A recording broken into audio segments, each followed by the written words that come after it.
నేను గుంటూరులో చదివే సందర్భంలో చదువుకున్నప్పుడు స్కూలు 7థ్ నుంచి 10థ్ దాకా గుంటూరులో చదివా. ఆ చదువుతున్నటువంటి సందర్భంలో స్కూల్లోకి ఓ రూల్ అనమాట. అప్పుడే కాదు అంతకుముందు గుడివాడలో చదివినా సరే, స్కూలుకి చదువుకునే పిల్లలు ఉల్లిపాయలు తినకూడదు, వెల్లుల్లిపాయలు తినకూడదు అని చెప్పేవాళ్ళు.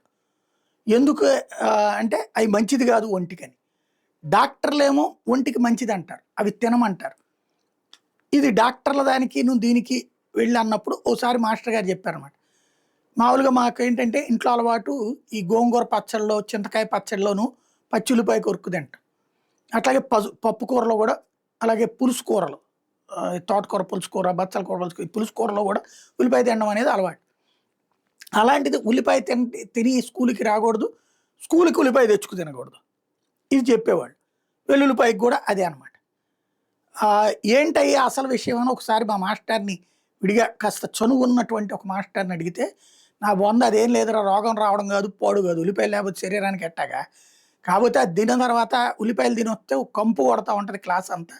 మన క్లాసులేమో కంజెస్టెడ్‌గా ఉంటారు కదా! పిల్లలు ఎక్కువ మంది ఉంటారాయే. ఆ కంపుతో పాఠాలు చెప్పలేరు అందుకని" అన్నారనమాట.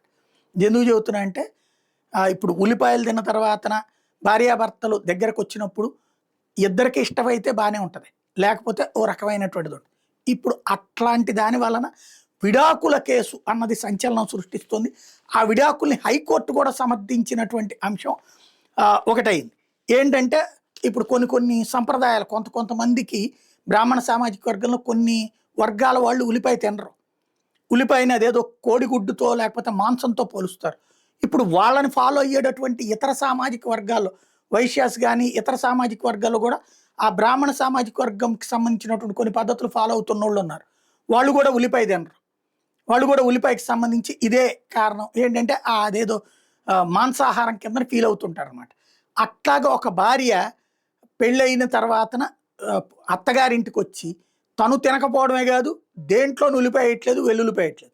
ఈ కుటుంబం వోళ్ళు ఏళ్ల తరబడి ఉల్లిపాయలు తిన్నటువంటి అలవాటు ఉన్నటువంటోళ్ళు, ఉల్లి, వెల్లుల్లి. దాని మీదన కుటుంబ సభ్యులు అడుగుతారు గదా! అత్తగారు, మామగారు అందరూ ఈవిడొక్కదాని కోసం వాళ్ళందరూ నోళ్ళు మార్చుకోవడం ఎందుకు? అంతకైతే ఆమె ఆ క తను ఆ కోడలు గారు తన వరకు కొంచెం కూర పక్కకి తీసుకొని, అంతవరకు ఉల్లి, వెల్లుల్లి లేకుండా మిగతా వాళ్ళ వరకు వండి పెడితే సరిపోతుంది గదా!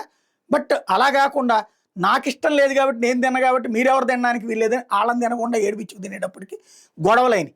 చివరికి అది కాస్త విడాకుల దాకా వెళ్ళింది. ఆ విడాకులు కింద కోర్టు ఇచ్చేసింది. ఇస్తే అబ్బెబ్బే కుదరదు. అది ఆ ఉల్లి, వెల్లుల్లి కారణంగా విడాకులు ఎట్లా అంటూ హైకోర్టుకెళ్తే, హైకోర్టు ఆ తీర్పుని సమర్థించినటువంటి సంఘటన సంచలనం సృష్టిస్తోంది.